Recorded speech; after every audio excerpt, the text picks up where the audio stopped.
Welcome, Gunrunner.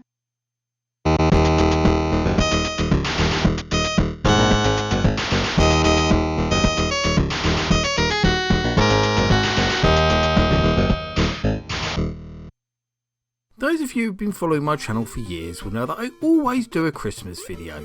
And in the past I've looked at my 12 games of Christmas, my 5 consoles of Christmas, 5 consoles that failed to launch in time for Christmas, and then last year I looked at 10 great Christmas themed games for 8-bit systems. And for those that want to catch up and watch these, I'll link them all down in the description. But when thinking about what to do for this year's video, I decided it would be nice to carry on right where I left off last year, as there were still loads of games I wanted to cover, many of which I came across when I was doing my research last December. As before, there are 10 different games across 10 different 8-bit systems, be they consoles, computers or handhelds, that cover a wide range of different genres, but are all very much Christmas themed. For those that are wondering, none of these are based on Christmas films. This was actually another idea I had for a video, so I think I'll save that one for the future, as who wouldn't want to see me look at stuff like Home Alone, Gremlins, Batman Returns, The Grinch and Die Hard. Yes, it's definitely a Christmas film, but let's not have that argument again here. But before I get on with playing all these games, I just want to wish all my viewers a very Merry Christmas and a Happy New Year. The channel has gone from strength to strength in 2024 as I approach 20,000 subscribers, and I couldn't have done it without you. I feel really blessed to have such a wonderful community behind this channel. So grab yourself a glass of eggnog and a mince pie and sit back in your nice comfy chair, because the big show is about to begin. Fireplaces glowing, icicles growing, hearts overflowing with cheer. It's that wonderful season we all find so pleasing, the Toys R Us time of year. The world's biggest toy stores, Toys R Us. The biggest selection, Toys R Us. It's the Toys R Us time of year. Toys R Us. I wouldn't usually include a hack of an existing game in a list like this, but I think that if it's cool enough, I'm willing to make an exception, as I did last year with Toad's Christmas Adventure for the NES in fact. And this year it's the turn of the Atari 2600 to get the special Christmas exemption, as what we have here is a wonderfully festive version of Coleco's much criticised 2600 port of Donkey Kong by prolific Atari hacker Neo Tokyo. Like most of his other hacks, this is a real tour de force, with so many things changed it almost feels like a new game. So Mario is now Santa himself, and the birdie Kong has been replaced with an angry snowman who is holding Mrs. Claus hostage. All the girders and fire barrels have been changed and modified to look more seasonal, and instead of rolling barrels towards you, Snow Kong seems to be sending evil elves after you instead. On the second level this changes of course, with you now trying to avoid some rather spiky snowflakes. Sounds a bit like Twitter, to get to the top. And yeah, that's the lot really. The audio remains the same, but every single piece of graphics has been altered in some way, shape or form. Christmas themed games on the Atari 2600 have now become somewhat of a tradition, with at least one new one being released each year. But this was the one that started it all, and I'd imagine that one of the original limited run cartridges is now a real collector's piece.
Quite an interesting story behind this fun Christmas themed title.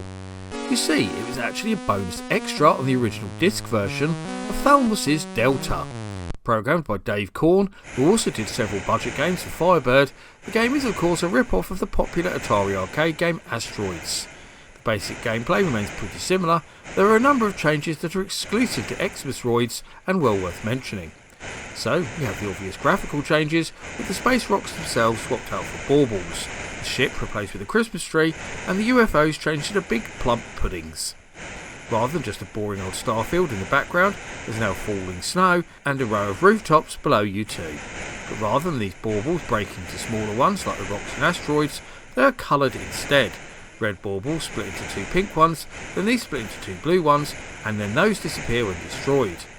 Christmas puddings also require multiple hits to destroy too, but as do you. In a feature that was also present in the later sequel, Super Asteroids, your ship, or should I say tree, has a shield that depletes when you make contact with enemies, and when all your energy is gone, it's game over. Okay, so this isn't the best Asteroids experience out there, but it's very well presented, and wins lots of extra points for its seasonal theme.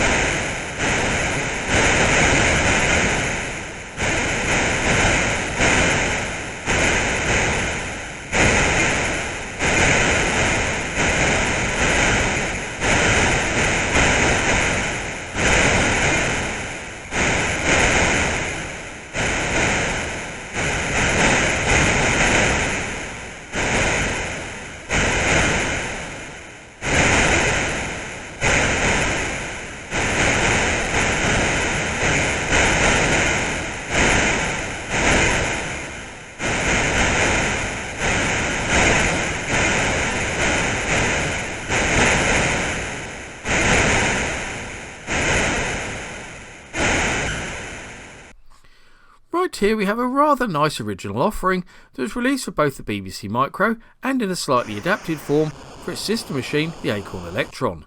This game is interesting for a number of different reasons, which I'll now go into. Firstly, because not only was this game given away by both Micro User and Electron User magazines, it was also available to download from the BBC CFAX Teletext service the following Christmas. Very cool indeed. It's also worth noting that it was programmed by one Andrew Waite, who is still creating BBC Micro games to this very day. So what about the game itself then? Well, Santa's Sleigh is a really interesting take on the inertia theme, with you thrusting Santa's sleigh around the screen, collecting all the presents before dropping down the chimney.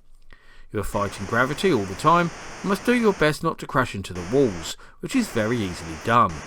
The controls do take a little bit of getting used to here, but if you're already familiar with games like Thrust and Gravitar, you'll probably pick them up a lot quicker. I always sucked at those games, so safe to say I didn't get too far here either, but I still enjoyed it. Each level plays pretty much the same, but with each one new hazards are added to the screen, like giant spiders trying to catch you in their web and lethal flying crackers. BBC Micro fans should look this one up this Christmas.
This next entry we're really going to delve into the obscure, with a game that I bet most of you have never even seen before, let alone heard of, and it's another with an interesting story behind it too.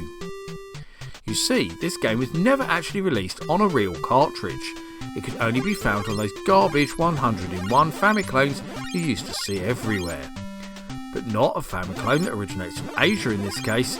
This one's actually an American one that was sold in mainstream stores by a company called Dream Gear, who, perhaps most interestingly of all, later changed their name to My Arcade. Yes, the very same company that now produces all those licensed mini arcades. As you can probably see already, Snowball is a winter-themed variation on that classic puzzle game Soccer Band, and easily one of the best games that you'll find on one of these devices. The seasonal theme works really well as your little snowman shoves the big icy balls into the holes to reach the next level. This one has a really nice difficulty curve too, starting off nice and easy, which is great because I find that a lot of Soccer Band games get too hard too quickly. As well as those attractive graphics, you'll also notice a nice recreation of the famous French nursery rhyme Frère Jacques. Not exactly a Christmas anthem, but it'll do. It's a religious song after all. So if you enjoy puzzle games or you really love Soccer Band, then you'll find a lot to like about Snowball. I actually found myself getting rather addicted to it.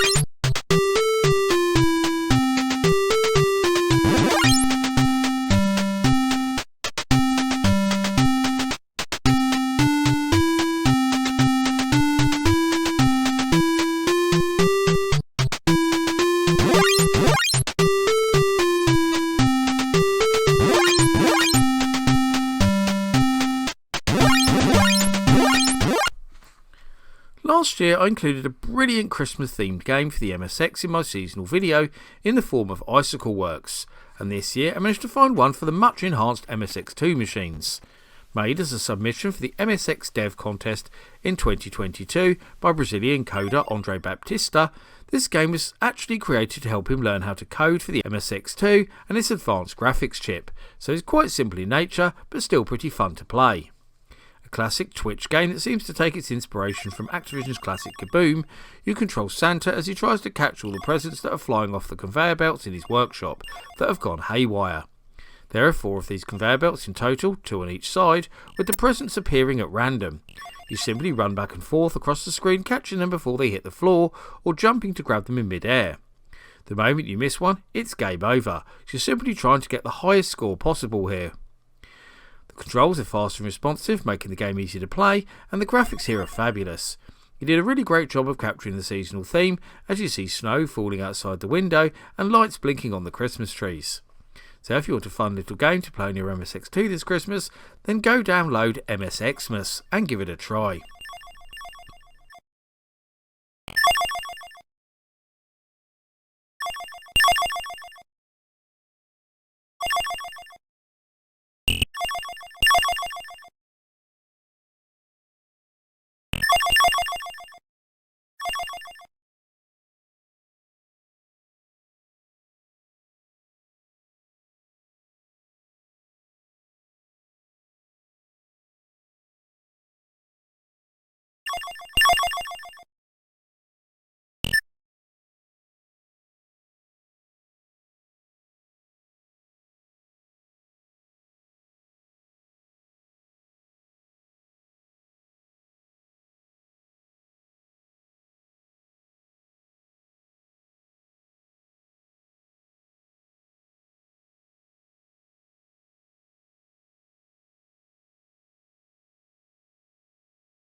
I have to start this one by reading the plot for Save Santa on the Amstrad CPC, because it's absolutely ludicrous. It's Christmas Eve and Santa is loading his sleigh with presents from his warehouse. Usually this is the elves' job, but earlier in the evening they sneaked off to a party and after partaking in plenty of festive spirit came back a lot worse for wear. Before going to sleep it off, they stumbled into a crate of video games, which crashed to the ground and burst open. Now dozens of vicious little invaders are on the loose, and seizing their chance to avoid being zapped by hordes of trigger-happy humans over the holidays. They're on the prowl looking for Santa, and will leave what they're going to do to him to your fertile imaginations. So your task here is to save Christmas from being giftless by guiding Santa around the 10 sections of his warehouse, collecting the various presents, and exterminating the aforementioned invaders. Santa's only means of defence against these nasties is a well-aimed snowball, and you also have to watch for the fires, which will result in instant death. For a small homemade game that was given away free with a magazine back in 1988, Save Santa is surprisingly good. The graphics are nice and colourful, it has a good difficulty curve, and a pretty original concept too. Amstrad CPC fans should definitely go and download this one ASAP.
Most of Zong's games, which were actually produced for the cover disc of a German Atari magazine of the same name, are usually pretty simple and unpolished affairs, so I always go into them with pretty low expectations. However, Xmas House pleasantly surprised me, as it's actually pretty good. This is a maze game where you take the role of none other than Santa Claus himself as you make your way around the rooms trying to collect the Christmas candles. These rooms are patrolled by some sort of demon-like creatures, which makes your job much harder, and these must be avoided at all costs. Once you've collected all the candles, you make your way to the exit and do the same again in a different but much harder maze. You have no attack against the enemies, but they all move in set patterns, so it's easy to work out how to avoid them. This said though, getting past some of the quicker enemies requires really pixel perfect timing. Despite the simple nature of this game, I actually found myself getting quite addicted to Xmas House as I worked out how to complete each level and gave it just one more go to prove my theory right. It's not up to much in either the audio or visual departments, but that doesn't matter too much if it plays as well as this does. The controls in particular are responsive and accurate. Xmas House is certainly nothing special, but it's well worth a play.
Okay, as you probably guessed, this is another hack on an Atari console, and another one that's a modification of an incredibly famous arcade game, as Pac-Man's Christmas uses the 7800 port of Ms. Pac-Man as its code base.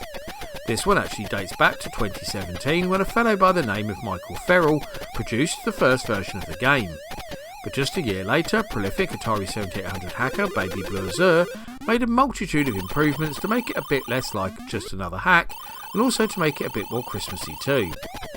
You won't be surprised to learn that the game plays exactly the same really. Eat all the dots, avoid the ghosts and grab the power pills to turn the tables on them, but the dots are now supposed to be snowballs, Pac-Man has his Santa hat on, and all the fruit bonuses have been replaced with seasonal snacks like candy canes and gingerbread men. We also added a few other little improvements over the original game too, like a dot counter, fruit countdown, rack counter, and a new invincible game option that never ends. Whilst Pac-Man's Christmas, the Atari 7800 is hardly anything new or revolutionary, the seasonal theme is well done, and it triggers a very nostalgic memory for me personally, the wonderful Christmas in Pac-Land cartoon that I absolutely adored as a kid, and now watch every year on YouTube as an Xmas ritual without fail.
Homebrew games have become a bit of a theme in this year's seasonal selection, and just before I started writing my script, I discovered this incredibly unique production for the Game Boy and Game Boy Color that I hastily swapped out for the commercial game I was originally going to include.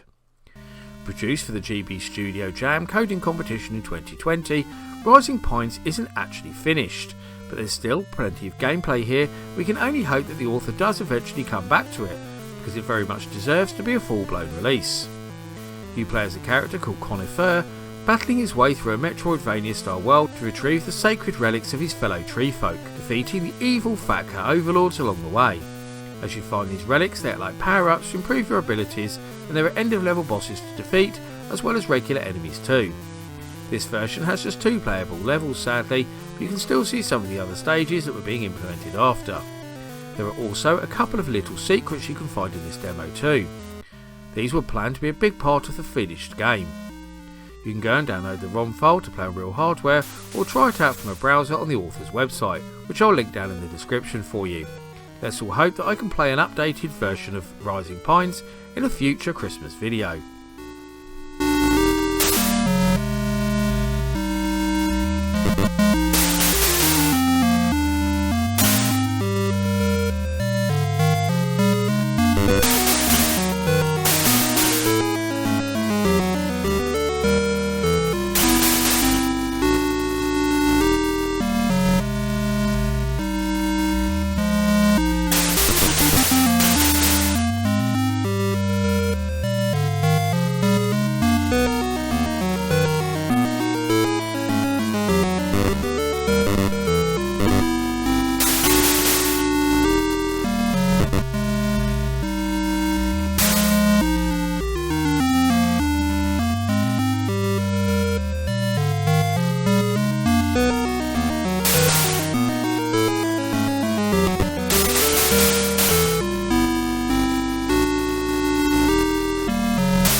I left this one until last because it's my favourite of the lot, and a seriously impressive game for the Sinclair ZX Spectrum that will play on a regular 48K machine too.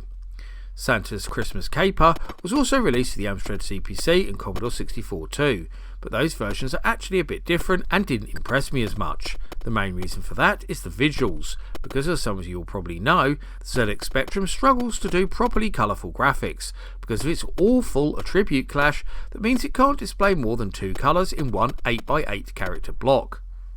If another one tries to enter this square, it's changed to one of the existing colours, making everything look a real mess. This causes massive problems with games that scroll especially, unless you shift the screen in whole character blocks, which looks awful unless you do it really fast. The game itself is a horizontally scrolling shooter, which means it can be scrolled quickly, helping a great deal with that colour problem, and it looks fantastic. You guide Santa through 3 levels of fast and furious action, shooting down a wide assortment of seasonal enemies, collecting presents, and avoiding a number of different hazards. These presents can then be used as bomb-like projectiles to kill tougher enemies. There are also end of level bosses to defeat, and once you finish the game it wraps back around any harder.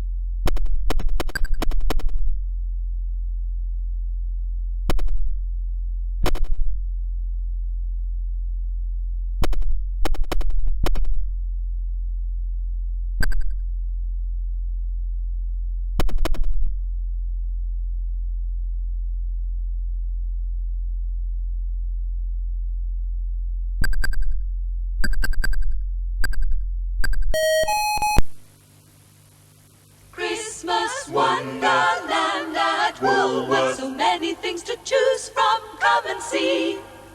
Buy a Heiko beanbag or a lovely handbag. Lots of super styles to suit you to a T. Rock along with Chevron at Woolworth. Philips blanket sets, 1, 2, 3. Take your pick from fame and hear a favorite name.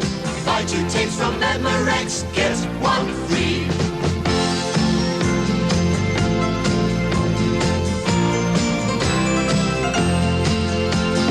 Come on into Woolworth for a present for every member of the family. Here's a charming timepiece, put it on your mantelpiece. Let them play Twin Vader from Galaxy. Lots of games in boxes for Boxing Evening. Fix it up with GKN Super Screw. Common heatwave makes the cars that you see on pretty girls. The Kodak dish camera is something new.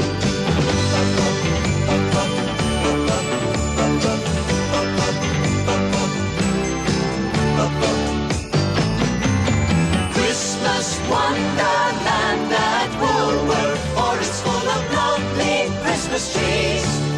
Toys cut prices, is it any wonder? Christmas Woolworth is the place to be.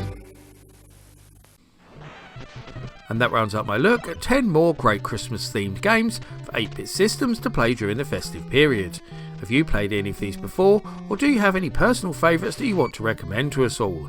I also love to hear the thoughts and views of my audience, so please get typing in that comments section. Before I go though, I must thank all of my loyal patrons and YouTube backers for continuing to support my channel and make videos like this possible.